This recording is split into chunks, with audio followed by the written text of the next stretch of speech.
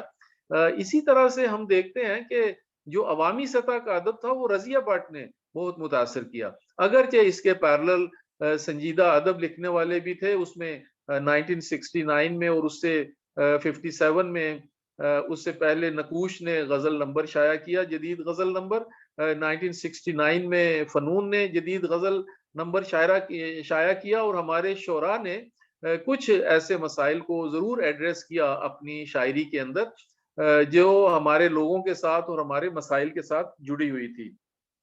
اچھا، اس طرح سے جو خالص اور عوامی ادب ہے اس کی کوشش کی گئی کہ اس کا رخ جو ہے وہ اسلامی غزل کی طرف جوڑ دیا جائے، اور 1970 کے بعد خاص طور پہ جو ہماری 1970 کی دہائی ہے اس میں اسلامی غزل کہنے والوں میں بڑے اہم نام ہیں، جیسے اظہار الحق ہیں، غلام حسین ساجد ہیں، ثروت حسین ہیں۔